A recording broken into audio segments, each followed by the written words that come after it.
that's the only way to win. That's the only way to go. Gotta get it out the mud. Gotta get it out the flow. Cause that's the only way to go. Let's go.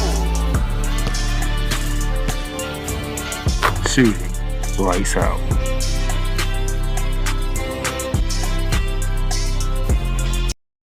What's going on, people? Yes, I'm here on a Friday. The Playmakers on a Friday because I want to get you another episode of Shooting Lights Out as we are entering tournament time for the college basketball world. The ladies are in their champs week. By the end of the weekend, Sunday night, you will have your conference champions, those who will punch their automatic ticket to the NCAA tournament, and the men are entering their final few days of their regular season before they jump into conference tournament play.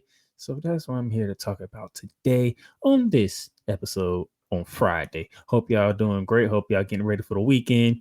You can catch this live on the Playmakers Bar Network YouTube channel and live on the Playmakers Bar X account. Not live on Facebook today, that's X and YouTube. So I hope y'all ready for this. Hope y'all ready to have some fun today. Feel free to comment on anything we talk about today because it's a lot to talk about, to be quite honest. We got things to get into. And the first thing we're going to talk about is this right here. Yeah. Instead of, enjoying a nice victory that was hard fought, LeBron James saw somebody in attendance and he had to let a conversation happen, or a confrontation, should I say, happen after the game.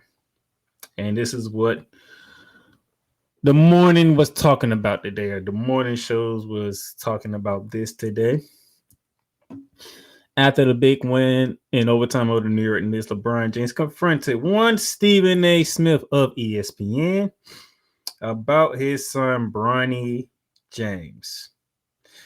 Stephen A. hopped on First Take this morning, and he discussed what took place. Said that was not an NBA player that confronted him. That was a father that confronted him about his son, the things that were said, or he thought he said, whatever the case may be.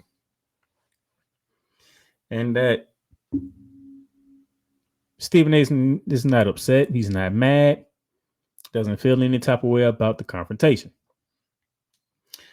Now, I have scrolled through social media quite some bit today. A lot of different opinions, whether you're on one side or the other.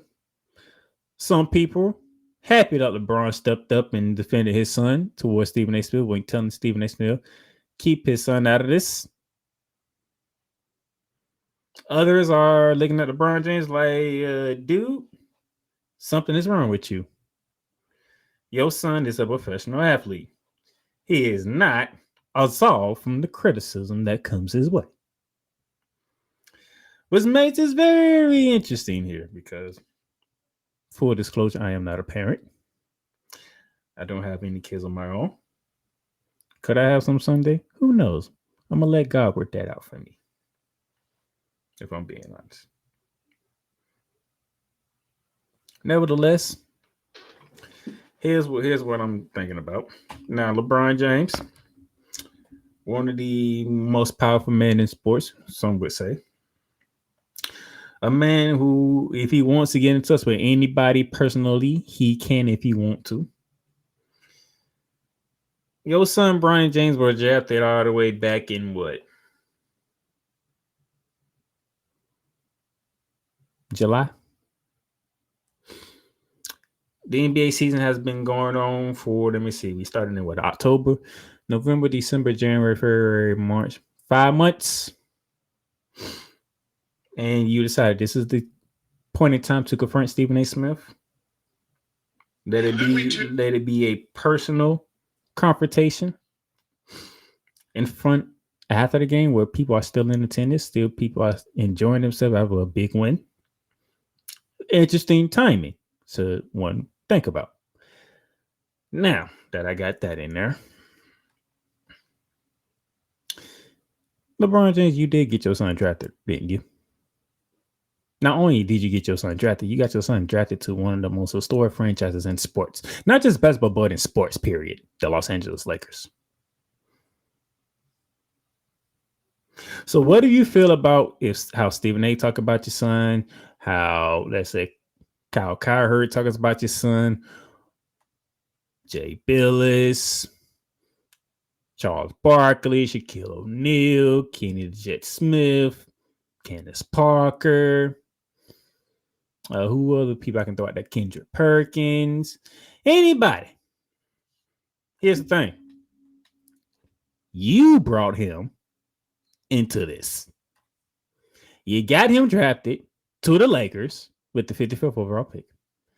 Now, tell me when, at any point in time in history of the NBA draft, where the 55th pick can get headlines because he's LeBron's son. Outside of being LeBron's son, what other 55th pick have you ever learned or heard of that gets headlines, that gets talked about the way that LeBron James gets talked about? I'm running. Well, let me get back on the screen so y'all can see me.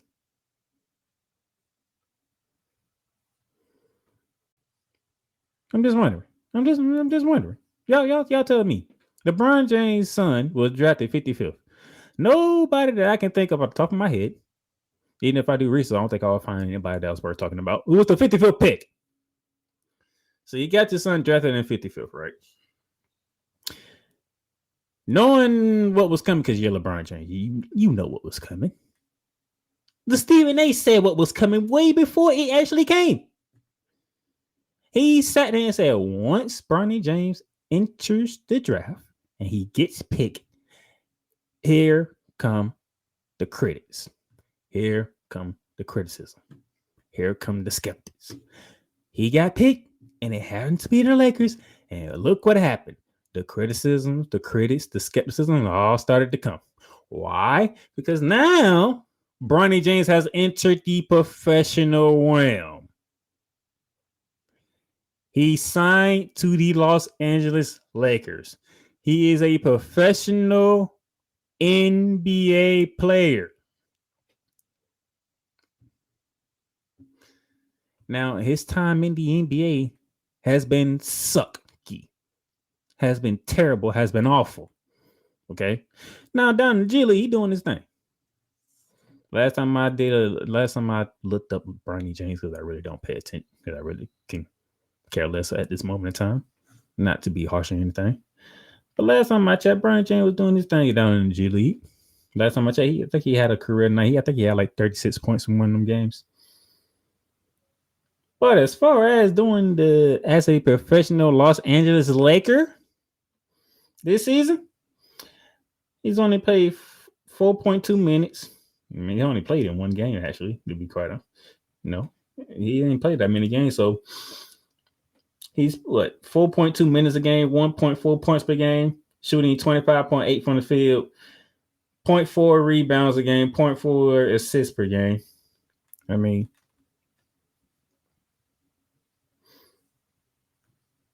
and that's in 18 games. The man has played 18 games in the NBA. And that's the stat line we have thus far. Now, LeBron James want to come out and say, hey, my son, we got something down to do. We have a plan in place. So if y'all can let him develop and give him time, I really appreciate it. That's all you got to say. That is all you got to say. Now, there'll be some assholes out there that won't stop. They're just going to criticize LeBron James to get LeBron James because that's what they're going to do because they're assholes. I call them assholes for a reason. Well, LeBron did say, you know what? Yes, I got my son in the league. Yes, he's playing with the Los Angeles Lakers, but he's down in the G League right now. Give him some time, let him work on this game, but give him some time, give him a break. Okay, you don't have to talk about LeBron James. We can focus on the Lakers and what we got going on here. You come out and say that, cool, whatever. But you ain't do that. You ain't do that. But now in the G League, Bronny James is what? 21.9 points per game. 5.4 rebounds a game, 5.1 assists per game. Great numbers in G League. Good numbers. Very good numbers in G League. But how many people watching the G League? Just throwing that out there. That's a question for me, too, because I don't even watch the G League, to be honest. I got college basketball to watch to get ready for March Madness. I have the NBA playoffs coming right up. I mean, I don't have time to look at the G League. It's bad enough. I couldn't even watch the Unrivaled League, and Unrival's going, and Unrival's having a great opening debut season of his league. I'm mad I couldn't watch it because college basketball with the men's and women's, the NBA, all this other stuff, I didn't have time to fit it in. I feel terrible about it. I would try to fit it on Rubber next year. I guarantee you that. If not being down in Miami to cover it my damn self, we shall see. We'll know what the future holds. But LeBron James, you brought this on Bronny James. That's the thing. Now, the interesting thing is, now some people say he went up, two black men going at each other. That's not a good look. Okay, you can see it that way. I can see it as LeBron James going to one of the main faces of the media, which is Stephen A. Smith. By the way, congratulations to your 5-year, $100 million contract extension that you received. Congratulations to you on that. Going to one of the main faces of the league and not being happy of what's being talked about on first take when it comes to his son. Dare I say LeBron James is in his KD moment? You don't want your son to be criticized, but guess what? Keep his ass in the G League until he's ready to step onto the NBA court. Plain and simple. When you're a professional athlete, when you're in the public eye, whatever you do, go and get critiqued. You may get criticized. And it's just plain and simple. So do us a favor. Keep Bronny James behind down in the G League until he's ready. You play with your son. Opening night, y'all share the court together. You actually volunteer to come off the bench just to step into the game with your son. You got your moment. You're second in the goddamn West. Now, you handle your business in the NBA. Let Bronny handle his business down in the G League, and everything would be good. Ever since y'all put him down in the G League, because when the last time Bronny James played in the NBA? When the last time Bronny James was playing in the NBA game? The last time Bronny James saw the NBA court was March 4th, a couple of days ago against the Pelicans. That's it. Keep him. If you keep him down in the G League, nobody's going to talk about him. But you know what? He's down in G League. Good. Hone his craft. Get better. Learn the professional game. And then when you're ready, bring him up and let's see what he can do. Because to be quite honest with you, most of the time they talked about Bronny James, I actually listened to it even though I didn't want to. And I don't see anything wrong with what Stephen A. said. He even begged LeBron James to stop doing the whole back and forth G League, the NBA, G League, the NBA, back and forth thing, and just let him sit down in the G League, dominate that, and then come up. What's wrong with that? Now, of course, parents are going to be parents. They're going to step up for their kids, good, bad, indifferent. When we know this, we all seen this, especially black people. We all seen this. We know this how this goes. But this is what the morning was in the sports world. Not about the Lakers finishing out the New York Knicks, coming back and winning that game in overtime. And I do agree with some people. If Jalen Brunson wouldn't have got injured, I think the New York Knicks would have survived that game. And I do blame the New York Knicks for the reason why Jalen Brunson got hurt, because you didn't finish the deal in the fourth quarter. Because he got hurt in overtime. If you would have finished the deal in the fourth quarter, you wouldn't have to worry about going in overtime. And Jalen Brunson won't be injured right now. On this road trip that y'all on the West Coast, by the way. So now that LeBron James got what he did off his chest, said what he need to say, your ass better show up tomorrow night. I know that much. If you come on, you have a bad game tomorrow night against the Boston Celtics up in Boston, I can see some people, not me, but I can see some people going on their platform and saying, yeah, you did all that hollering at Stephen A. Smith after the New York Knicks game, and your ass couldn't even show it against the Boston Celtics, the reigning defending champions. Oh, I hope LeBron James is, well, it's LeBron James. He know what he's doing. He don't even care half the damn time, but he cared about that one. Very cared about that one. But the criticism ain't going to stop LeBron. It's not. No matter how bad you want to. Now, I want to see who you're going to do that when Shaq and Chuck and Ken and Jet Smith all talk about LeBron James and what he can't do at the moment in time. Especially Chuck. Chuck ain't scared of no somebody. He already he said he want to smoke with Kendrick Perkins. And that was last night too. Because they talked about the Lakers and the Warriors. Lakers and the Warriors. Lakers and the Warriors. It is what it is. People love the Lakers. Lakers is one of the most prominent franchises in sports, along with the Dallas Cowboys, who haven't won a championship since 1996. Along with the New York Yankees, who haven't won a title since 2008. The Dodgers that's coming off one of the World Series, so they gonna get talked about even more in baseball. There's so many things that are unfortunate, but these teams have that cachet, is what people want to call it, to be talked about almost every single day.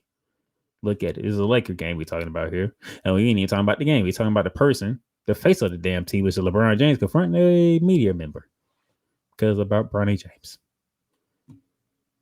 This is the world we in. Sensitivity. Then I get it. You're a parent. One was best for your son, but you do have to realize you open your son to this as well. There's so culpability on you, LeBron James. You open him up to this when you got him into the league. And by the way, when he got drafted, Stephen A. Smith was one of the first ones in the media that say, congratulations, LeBron James. Congratulations, LeBron James. You got drafted to the league. He didn't want to hear about the word nepotism and how people felt all because nepotism happened all in all different businesses. This is about almost every business you can think of. There's probably nepotism happening right now. Stephen A. didn't want to hear that. Congratulations, LeBron James. Congratulations, LeBron James. I hope it works out. But we will critique you on what you display on the hardwood. Thus far, Bronny James, 4.2 minutes a game, 1.1 or 1.4 points per game, shooting 25.8 from the field with 0.4 rebounds a game and 0.4 assists a game. We can't critique that. We can't look at it and say, well, hey, can't be doing that in the NBA, man. You gotta do something. But hey, LeBron James feel like he controls the world, in which he actually doesn't. Because people are gonna talk whatever and whenever. This is the word we live in, LeBron. You open your son up to this. Teach him how to handle it. Do that. Welcome to Ringside Chaos. Thing with Tony Khan now being in talks to buy WWE, I'm going to be honest with you.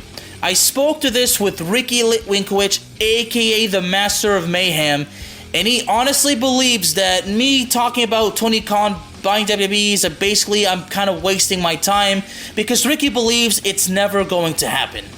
Okay. Now, a wrestling fan that's been super supportive of Brody Lee as a wrestler and everything that WWE could have done with him and, everything that he could have shown and, offered for the wrestling business. For me, I wasn't just a fan of Brody Lee himself, like in character. I strongly respected him, as a human being. Like, I had a lot of respect for Jonathan Huber. That's Mr. Brody Lee's real name. So basically, I had a lot of respect for Brody Lee, Luke Harper, and of course, Mr. Jonathan Huber. Ladies and gentlemen, Ringside Chaos is available on all streaming platforms, including Spotify, Apple Podcasts, Google Podcasts, Amazon Music, and YouTube. WWE Shop is your online source for all things WWE. Be a part of the excitement and score wrestling gear for big events like WrestleMania or SummerSlam. From current superstars to legends, from Raw to SmackDown to NXT. Don't miss this chance to shop for the most awesome WWE merch. Shop for the best deals as well as WWE gift cards and save big on your favorite items. WWE Shop at Fanatics Experience. Cool McCain. You thought you wanted Gunther against Chad Gable, but you didn't. And I'm going to tell you why. Chad Gable would take everything that Gunther's done and bury it. The Playmaker. It was on site. AJ Styles walked out there, seen LA Knight. Oh, okay. Then LA Knight hopped out the car. Let's go. Break down everything in TNA, AEW, and all of the WWE programming. Join these two kings, monarchs of wrestling, live every Monday at 6:30 p.m. Eastern, 5:30 p.m. Central on the Play Caller Sports Talk. All right, ladies and gentlemen, welcome back to Shooting Lights Out here on this Friday, March 7, 2025. Now that I got the LeBron James, Stephen A. controversy out the way, because I knew I had to talk about it, let's get to the real reason why I'm doing the show today. To the basketball landscape we go, and this week we're starting with the ladies. It is Champs Week with the ladies because at the end of Sunday, we will know that side of the region of where all teams will be punching their tickets. Well, Monday too, because the Big East is on Monday. But most of the championship will be punched from now until Monday. We will know the 32 teams on the ladies side who have automatic bids to the NCAA tournament. Well, let's begin it off with the ACC. They got their seasons. They got theirs started on Wednesday. And we are in Friday. So we are at the quarterfinal slots on Friday. As you can see here, we begin with Florida State and North Carolina. Then NC State and Georgia Tech going on right now is Notre Dame and Cal. So let's look at the first two games. North Carolina and Florida State. The Lady Tar Heels come out victorious, 60-56. Alicia Usby for North Carolina, 19 points, 18 rebounds, and 5 assists. As the North Carolina Tar Heels, they advance to the semifinals of the ACC tournament. They'll get the winner of NC State and Georgia Tech. And NC State survive. Survive and advance is usually the terminology that they use around this time of year in March. And he's right. And his desk says right here for the Lady Wolfpack, 73-72. Just scraping by the Georgia Tech Yellow Jackets. Aisha James, 16 points to help the Pack avoid a major upset in the ACC tournament. Good showing for the Yellow Jackets, but just wanting to know. So one of your semifinals, noon Eastern on tomorrow, Saturday. Tobacco Road with rivalry renewed once again. North Carolina, NC State with a trip to the finals on the line. Remember, that is tomorrow noon, ESPN2. Those of you who are looking for a channel tomorrow at 12 o'clock tomorrow, ESPN2, 12 o'clock. North Carolina, NC State to start off the semifinals of the ACC tournament. With Notre Dame playing Cal right now, the winner of that game will face the winner of Duke and Louisville. And that second semifinal game tomorrow will be at 2:30. Just to let you know. From the ACC to the Big Ten, they are now in their quarterfinal stages. And the quarterfinal stages begin with Indiana taking on the USC Trojans, 84-79. Winners are the Trojans. Are y'all ready to hop on the JuJu is the best player in college football train now? Are we ready to hop on that train now? And by the way, can we start, actually talking about JuJu, please, in sports media? 31 points, 10 boards, 3 steals. Let's walk into the Big Ten tournament. Let's go ahead and drop 30 points again. The last game she played was last Saturday when she dropped 30 against UCLA and beat them for a second time this season. And then she comes back. Her first game back is today on Friday. And she drops 31 with 10 boards and 3 steals. Are y'all ready to talk JuJu Watkins, best player in college basketball? Are we ready to have that conversation now? Are we ready to talk about what's to come when she's getting ready to come to the WNBA, which is about a year from now, maybe 2 years? But this girl here is just ridiculous. I don't think JuJu's getting enough coverage that she deserves. I'm not going to compare nobody, but I'm just saying. Let's start having a conversation about JuJu Watkins. That's all I'm saying. Because this girl is the best player in college basketball. They got the... Who would they face? Would it be Michigan or Maryland in this one? And it wasn't even close. Michigan jumped out on Maryland, and Maryland could not do anything about it. Good gracious. Michigan 98, Maryland 71. Your big upset thus far. As of right now. Actually, no, I'll take that back. The big upset thus far actually comes from the SEC. I'll talk about that in a minute. And that happened yesterday, not today. But a 27-point margin of victory for the Michigan Wolverines. Jordan Hawes of Michigan, 23 points, 4 rebounds, 4 steals to lead the way for the Wolverines as they move on to the semifinals. And they'll be facing off against the USC Trojans. That is tomorrow, 3 p.m. on the Big Ten Network. That is on the Big Ten Network, ladies and gentlemen. Nebraska and UCLA, they are getting going right now on the Big Ten Network.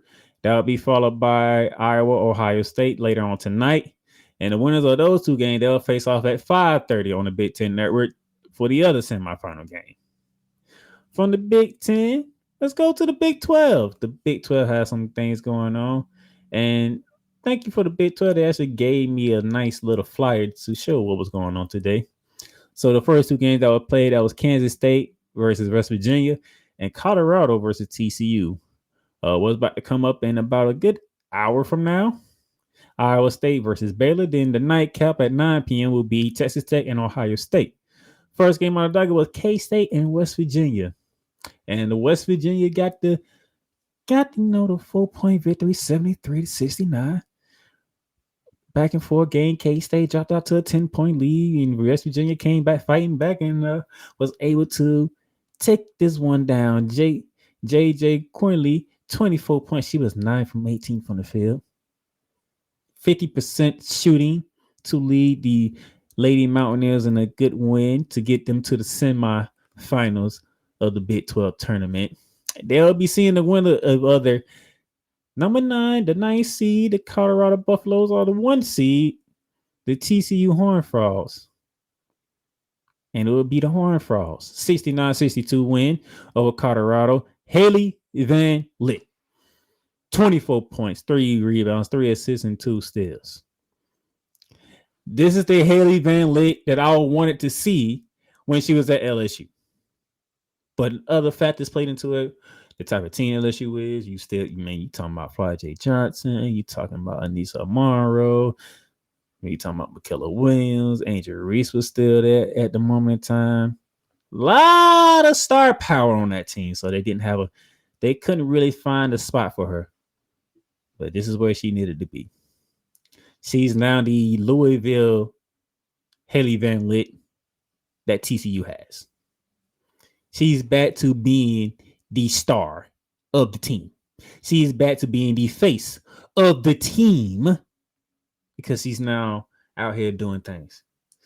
Led the Horned Frogs to their first ever Big 12 championship in basketball, which includes the men. The Lady Horned Frogs are the first team to bring a basketball conference championship to TCU and is led by Haley Van Lith. And she displayed it today with 24 points, 3 rebounds, 3 assists, and 2 steals. So now TCU will be meeting West Virginia. That is 3 p.m. tomorrow, ESPN Plus. I don't like how we doing these ESPN Plus, the Big Ten Networks, all these other channels that most people can't get when they want to watch some conference championship basketball. Because look, when the man start, ESPN is going to be used. Fox going to be used. CBS is going to be used to televise quarterfinals, semifinals, even first or second round games. SEC Network and all that good stuff. Ladies, they're not really on TV. What's going on with that? When are we going to change that? When are we going to have the ladies on TV more? Just about the same as the men. Because the ladies have been on one for the past 3 seasons. The men starting to pick it back up this season. So when we going to, make sure our ladies get the shine that they need, and you don't have to worry about, oh, I need to get ESPN Plus. Oh, darn, I don't got Big Ten Network. How can I get Big Ten Network? Put them on ESPN, ESPN 2.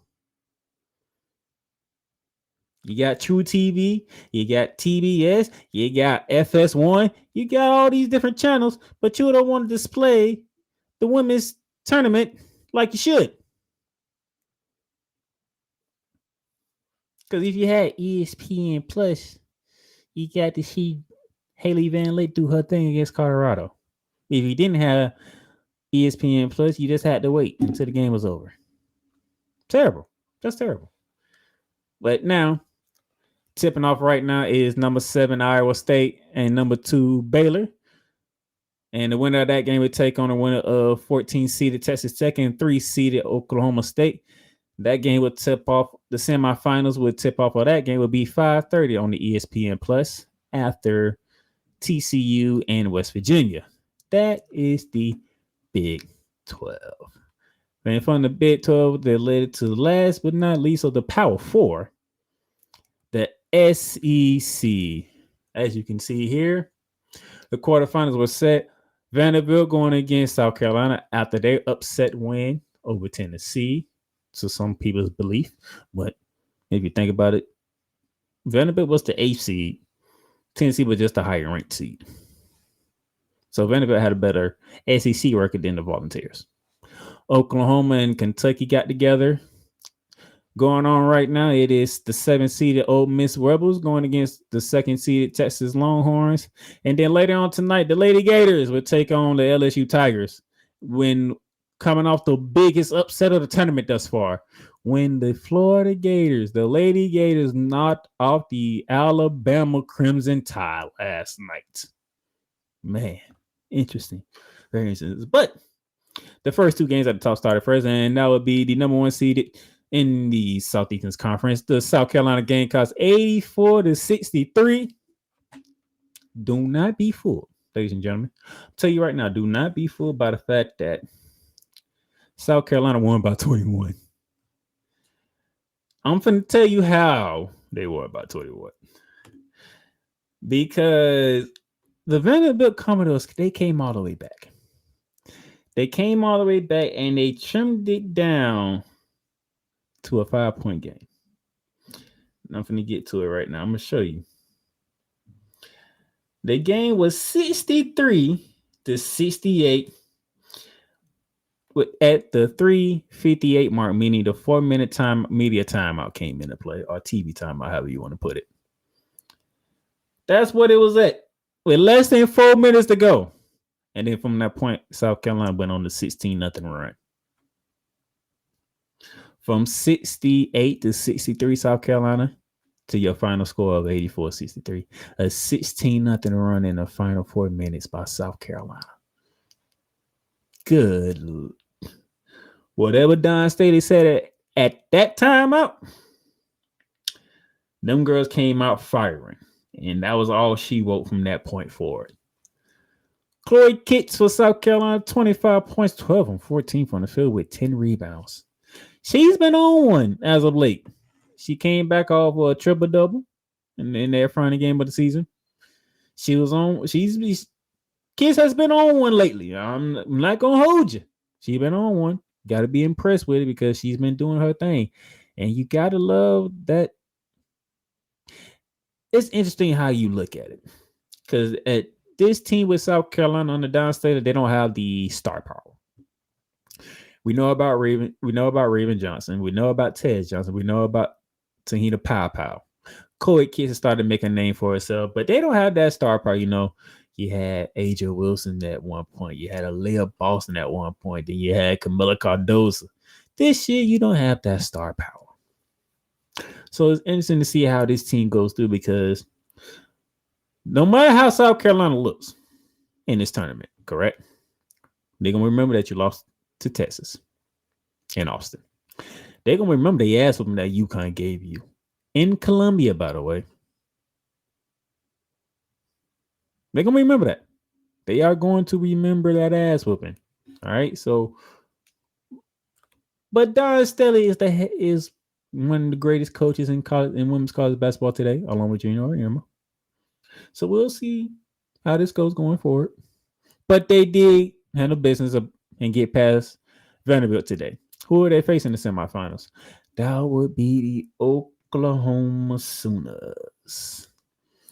As they did not have a great second quarter. Only scoring 8 points in the second quarter, and they found themselves down 5 at halftime. But the second half, OU turned up the defense. Kentucky kept turning the ball over, and Oklahoma found a way to get past Kentucky, 69-65. Reagan Beers of Oklahoma, 20 points, 11 boys. She's been a double-double machine. Every time I look at Oklahoma and I get ready to talk about them on the show, she's always having a double-double.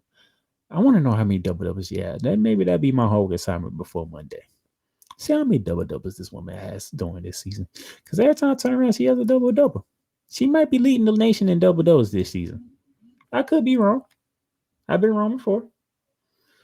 But that'll be something I would like to know before Monday. So I might need to put that down on my homework list for myself. But hey, shout out to y'all. Y'all made it.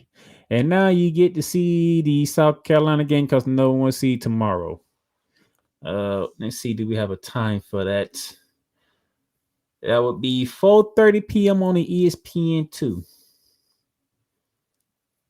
Why ESPN2? Because the men got to have ESPN for their final weekend of the season. Almost pretty much their final day because on Sunday it's only Michigan and Michigan State. And I'll talk about that in our next segment once we get done with this. So congratulations to y'all. Like I say, right now, 7-seeded Ole Miss is taking on Texas right now. And then the nightcap in the SEC is the 11-seeded Lady Gators of Florida taking on the LSU Tigers. Their first game, and they do not have Fly J. Johnson. Remember that. So if there's some intensity, if there's some blood pressure going on when you watch Florida and LSU go at it, remember they don't have Fly J. Johnson. So it's going to be on Anissa Monroe and Michaela Williams to lead the Tigers through the SEC tournament if they are able to, along with Kim Mugger. She's the head coach. She is the head coach. From the Power Four to now we going to the Big East. The Big East, they are getting started today as we speak. Their first two games were St. John taking on Butler, Providence taking on Georgetown, and probably going on into the second half right now. Probably going close to the finish of that. The third game was DePaul versus Xavier at the moment in time. I'll give you an update on that in a minute. But first, it was St. John's and Butler to kick things off, with St. John's getting a 16-point win. Bernaya Mayo from St. John's, 16.7 for 13 from the field. St. John's moving on to the next round, and they'll be taking on the 1 seed UConn, 12 p.m. Eastern Standard Time. That'll be on FS1, most likely. It says FS1/FS2, but when you say UConn, that's going to be on FS1. I'm looking forward to seeing UConn. UConn doing their thing, probably handle business against St. John's in a dominating fashion. The next game we had for the Big East was Georgetown and Providence. Georgetown, the 2-point victory over Providence. Kelsey Ransom from Georgetown, 36 points, 14 for 22 with 7 rebounds. One person from that team scored 36 points, meaning the rest of the team scored a combined 22 points. So they needed every single point from Miss Ransom. And they got every single point from Miss Ransom to get a 2-point victory. And with that victory, they'll be seeing the second-seeded Creighton Blue Jays, and that'll be at 7 p.m. tomorrow. And then DePaul and Xavier, they're fighting it out to see who will get that final spot in tomorrow's quarterfinals versus Seton Hall, which will be the nightcap of tomorrow at 9:30. As we currently speak with 4:30 to go, it is a tie game at 62 apiece, so could be a fight to the finish between Xavier and DePaul for the right to challenge the Seton Hall Pirates in the quarterfinals of the Big East tournament tomorrow. So with that being said, here's the team that's currently on a bubble line according to Charlie Cream of ESPN. Indiana already ousted from the Big Ten tournament.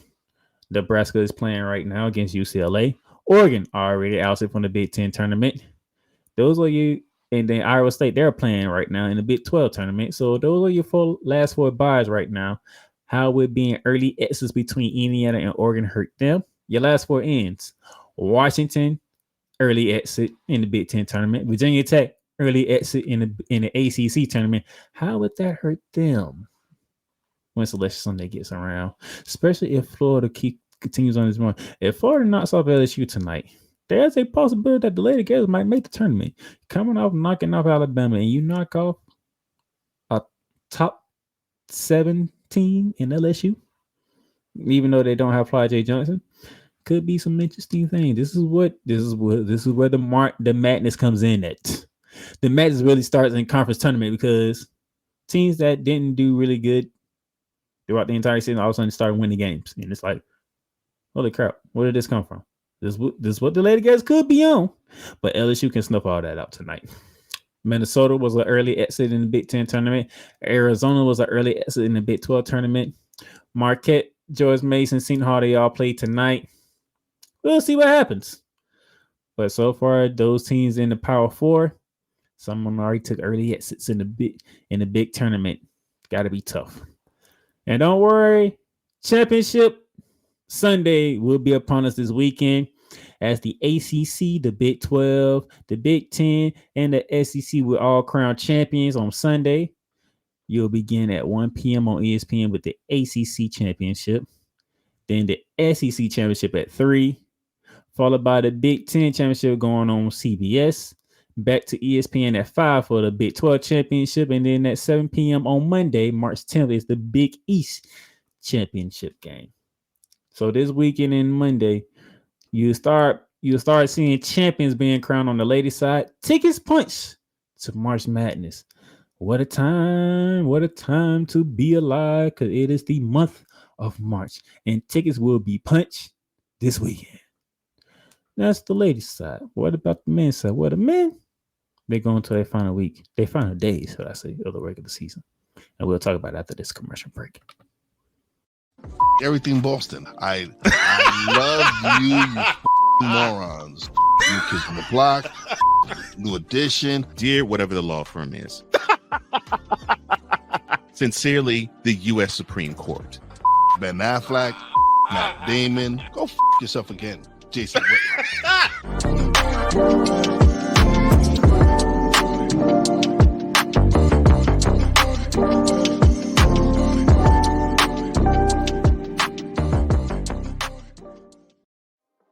In a world where chronicles of the past are brought to the streams, whether the content is relatable or completely beyond your realm of life, there is no shadow of a doubt that this show is absolutely full of shenanigans. Get ready for D. Willie in the evening, this Sunday at 10:05 p.m. Eastern, exclusively on Sertoba Media, where the struggle is real to be awesome.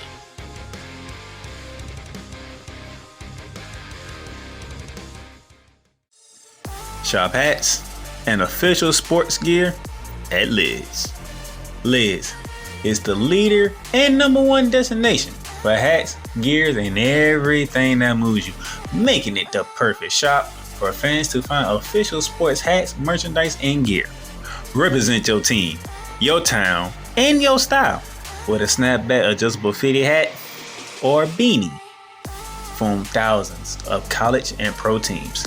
Browse the very latest sports jerseys and t-shirts from the best teams out there. Liz has officially licensed professional and college sport team apparel and hats featuring the hottest brands and trends. Shop online or visit one of the 100 stores across the country. All right, ladies and gentlemen, welcome back. Now that we got the ladies out the way, let's talk men basketball. Normally, I close up the ladies, but I had to switch it up because, the men's going to get the spotlight this go around here. As we reach the final week of the season for the men, and we begin with some upsets. #1 Auburn went down in College Station. BYU went to Ames, Iowa, and put out a victory. And then Texas went to Starksville, Mississippi, and they put out a victory. What happened? Well, let's talk about it, shall we?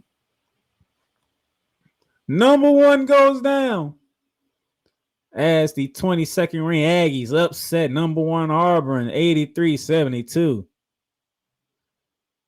Zyrus Phillips from Texas A&M, 19 points off the bench. to stun number one in the nation in a game where number one did not have a lead whatsoever. Now, one point in time during this game did Auburn have a lead. Big stunning upset on a Tuesday night. Mini Duke could go into a championship week, conference tournament week as the number one team in the land if they can stay unblemished this week.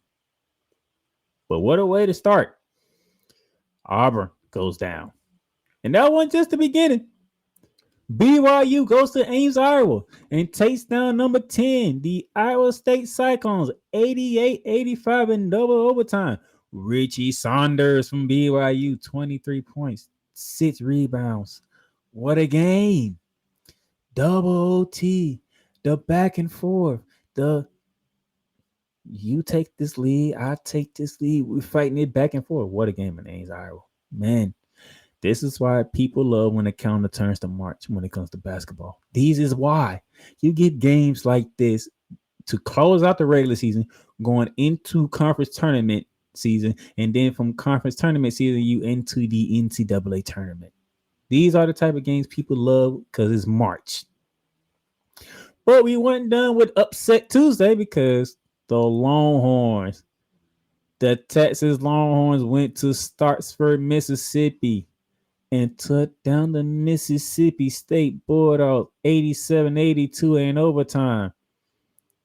Tyron Marks from Texas, 24 points, 4 rebounds to lead the Longhorns in a big, much-needed upset as they trying to find a way to make the NCAA tournament. They are trying their best to get to the NCAA tournament. Will it be enough? We don't know. But it's a good start. Very good start for them. That was Tuesday. Let's go to Wednesday. UConn. Could UConn be finding their rhythm now? Maryland went there in Arbor and handed Michigan State something special. Florida and Tuscaloosa, Alabama. OU with a big time win. Ole Miss with a big time win. Let's begin in the Big East. The UConn Huskies. I do believe they just swept the Marquette Golden Eagles. What is going on with Shaka Smart and the Golden Eagles up in Milwaukee, Wisconsin? What the heck is going on up there? Maybe this is the win that the UConn Huskies needed to remind themselves we are the back-to-back national champions. Alex Caravan, 21.7 rebounds to lead the way. Shaka Smart, I'm not liking what's going on in Marquette right about now. Yeah, you're 22-8, but you have some interesting losses on your resume this year. I don't know what's going on here. Is the recruiting, NIL, what it could be? But Shaka Smart, you ain't having the kind of team that I expect you to have this season. Good win for UConn and Dan Hurley. Maryland went to Ann Arbor and get a 71-65 win over Michigan. That was a very big win for the Michigan State Spartans. I will show you why a little later. Derek Queen for Maryland, 17 points, 12 boards to lead away. Good victory for Maryland. Much needed win for them as they try to get on the right path before the Big Ten tournament. Steering the season right back in the right direction. Now the 23rd win of the season. Michigan, Dusty May, 22 wins on your first year on the docket. Can't be mad at that, but you just not enough. And then we get to Tuscaloosa, Alabama, where the 7th-ranked Tide hosted the 5th-ranked Florida Gators. A battle for the 2nd seed in the SEC tournament was on the line here, and possibly a number 1 overall, possibly a number 1 seed, not overall seed, but a number 1 seed in the NCAA tournament. Florida 99, Alabama 94. Alex Condon came back for the Florida Gators, and he came back at the right time. 27 points, 10 rebounds to help Florida get another top 10 victory this season. And by the way, sweep the state of Alabama. Sweep the state of Alabama. Remember, they went to the jungle in Auburn, Alabama early and beat the Auburn Tigers. And now they just beat the Auburn, and now they just beat the Alabama Crimson Tide. So you swept the state of Auburn. This is your 3rd top 10 victory. You beat Tennessee early in the season when they was number 1 team. You beat them by 30. Florida has some great, and I do mean great conference wins, which put them back in line for a number 1 seed in the NCAA tournament, and they clinched the 2nd overall seed in the SEC tournament. Obviously, Auburn's number 1 because they won the regular season title. Florida is now number 2. They get the double bye. Now we'll see if Tennessee and Alabama will get the other 2 double byes. We'll see if that happens. But shout out to Florida. 3rd year on the Todd Golden. Like I told y'all give coaches 3 years. You got to give coaches 3 years. 3rd year Todd Golden, 26-4. This is Todd Golden's 3rd year in Gainesville. 26-4. Got to give coaches time to implement their system. You can't implement your system in year 1. Year 2 is a better understanding of it. And in year 3, everybody's all comfortable now. Everybody's comfortable now. And this is what the results that you get down in Gainesville. Man, Florida's starting to become back a national powerhouse in sports. Billy Napier with the Florida Gators football team had a great finish off the year great with the one of the hardest schedules in college football. And you finish it off in a great way. Now, Todd Golden with the Florida Gators, this team, Jay Buzz have said it, Jim Tights has said it, Dickie V has said it. This is a national championship contending team at Florida. If they play the way they're supposed to play, it is possible that a 3rd banner could be coming to the Gainesville state of Florida. Haven't won one since the 06-07 team when we had Torian Green and Lee Humphreys and Al Horford and Joakim Noah, Corey Brewer, and that whole squad, and led by Billy Donovan. But Todd Golden, you on to something, sir. This could be a year. This could be. And then back to the upsets. OU 96, 15 ranked Missouri 84, a 12-point victory. And that's because Oklahoma jumped out to a 50-37 halftime lead. That's why Missouri lost. You let Alabama score 50 in the first half.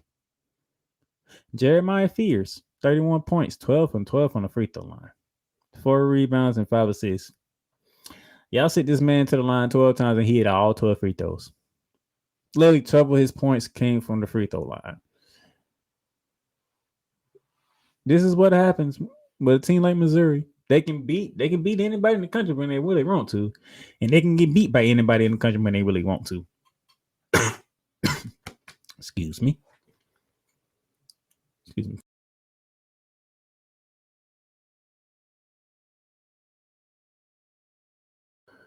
But like I was saying, this is what happens with Missouri. They can beat any team.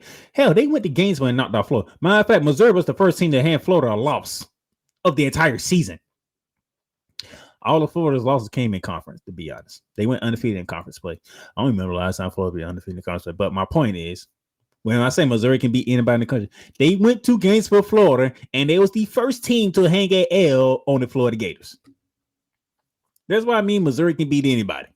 But they can also lose to anybody as well. Because they lost to Arkansas too, by the way. This is Missouri. This is the Missouri Tigers in 2025. Good win for OU as they trying to keep their bubble hopes alive for a NCAA tournament bid. And then we went down with the upsets because in Oxford, Ole Miss, the old running Rebels, took down number 4 Tennessee 78-72. Jamalin Bakefield of Ole Miss 19 points. He was 8 of 9 from the field. 8 of 9 from the field. That is remarkable. To take 9 shots and hit 8 of them in a 40-minute game. That is a great job by him. Brakefield, good job for you. And number 4 went down. This might have helped Alabama in the long run. Also might have helped somebody else too as well. Like in Kentucky. But man, Alabama goes down.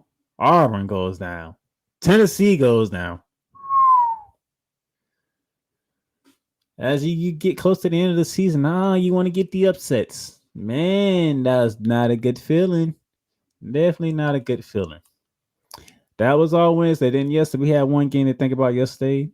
8th ranked Michigan State went to Iowa City to take on the Hawkeyes, 91-84 win. Jace Richardson, 22 points, 4 rebounds. And with that win, coupled with Maryland doing what they did in their embargo to the Michigan Wolverines, your Big Ten regular season champions are Tom Izzo and the Michigan State Spartans. Congratulations to Tom Izzo. Congratulations to the Michigan State Spartans on winning the Big Ten regular season title. They are now the number 1 seed going into the Big Ten tournament. Definitely must feel good for Tom Izzo to have this win seared and secured now instead of having to wait till Sunday. And I'm going to show you why. Because now that we got there, this is what we're going to look forward to this weekend to close out the men's season. Starting tomorrow, St. John's and Marquette get together on Fox at 12 noon. On ESPN at 12 noon. The Kentucky Wildcats, they are in Missouri to take on the Tigers, who are trying to bounce back from that loss that we just talked about. Also at 12 on the SEC network, Mississippi State. They in Fayetteville to take on the Arkansas Razorbacks. All 3 games have a lot to play for. If you're St. John's, who already secured the Big East championship, you want to keep momentum alive going into the Big East tournament. Now that you secure it. Marquette, you trying to find a way to get back on the right track. That's what you're trying to do. For Kentucky, you trying to get back on the right track too, because you've been up and down, very up and down. So is Missouri. Like you said, they're just coming off loss, so they're trying to get back on track. If you're Mississippi State, you want to build off the big win that you got. And you want to keep moving forward. You want to keep the pace going. You want to keep doing what you're doing. All right. Arkansas, they fighting to make the NCAA tournament. That's what they're doing. That's the beginning of Saturday. All 3 games at 12 noon. After you get done with the 12 noon games and you hit the afternoon hour, starting at 2:30, the Iron Bowl Part 2 takes place. This time in Auburn, Alabama at the Jungle. As now the Auburn Tigers trying to bounce back from their loss. And they'll be taking on the Alabama Crimson trying to bounce back from their loss. And not only are they trying to bounce back from their loss, they're trying not to get swept by Auburn, because Auburn went to Tuscaloosa and they beat Alabama in Tuscaloosa. Alabama wants to return a favor to Auburn. We'll see what they can. 2:30 ESPN. Following that game, 4:30 p.m. on ESPN, the Arizona Wildcats, they are in Lawrence, Kansas to take on the Jayhawks. Arizona's been up and down. And one of the biggest disappointments of the season is the Kansas Jayhawks, but they are still trying to find ways to secure their spot in the NCAA tournament. So that's at 4:30. At 6 p.m. on the SEC network, 2 teams are coming off big victories. Ole Miss Rebels coming off that 2-point win over the Tennessee Volunteers. Now they travel to Gainesville to take on the 5th ranked Florida Gators, coming off their big win in Alabama. Can Florida end the season on the correct note? This is the last game. It is senior night. Senior night. Can the Florida Gators end on the correct note? And can Ole Miss snatch another top 5 victory in the SEC, which pretty much would definitely solidify them into the NCAA tournament, by the way. That's at 6 p.m. on SEC Network. And then you flip back 30 minutes later, you flip back to ESPN, and it is the rivalry of college basketball. Down at Chapel Hill, North Carolina, Tobacco Road, as the Tar Heels are looking to secure their spot in the NCAA tournament, as they will be hosting the number 2 team in the land, Cooper Flag in the Duke Blue Devils. College game day will be there at 10 a.m. tomorrow morning, live from Chapel Hill for this rivalry. No matter if one team is ranked number 2 and another team is unranked, it don't matter.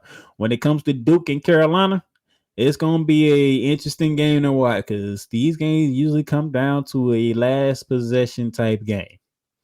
And Hubie Brown and the Tar Heels, they are on the bubble, and they are trying to get themselves in distance and time to make the NCAA tournament. Now, speaking of bubble, let's take a look at the bubble. Now, I don't have the slide on here. Unfortunately, I forgot to put that on there. But here's the bubble watch. Your last 4 in as of right now, according to Jordan Audio of ESPN. The last 4 buys, Utah State, Georgia, Ohio State, and Arkansas. So Arkansas, according to Jordan Audio, is in the field as of right now. What makes that game even more interesting when they host Mississippi State. Makes that game even more interesting. Okay. So that's your last 4 in. Your last 4 in are San Diego State, Indiana, Boise State, and Xavier.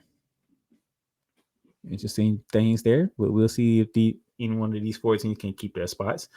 Your first 4 outs currently: Oklahoma, North Carolina, Texas, and Nebraska. Texas has got a big win. Let's see, can they follow up? Because I think they play OU tomorrow, if I'm not mistaken. I think they play OU tomorrow. North Carolina, we already know about North Carolina. They got that big game against Duke coming up. That could be a major factor in them getting in. And then your next 4 out is Colorado State, Cincinnati, SMU, and Wake Forest. I don't see none of them 4 teams having a chance of getting in, regardless of what they do, unless they win their tournament. So you have 2 teams from the ACC and Wake Forest and SMU. I don't see them winning that. You have a Big 12 team in Cincinnati, and you have a Mountain West team in Colorado State. Good luck to those. But Arkansas, who has the last 4 buys, they can secure their spot with the win on tomorrow. OU and Texas, they play each other. So the loser of that game is pretty much done, and the winner keeps their hope alive in the SEC tournament play.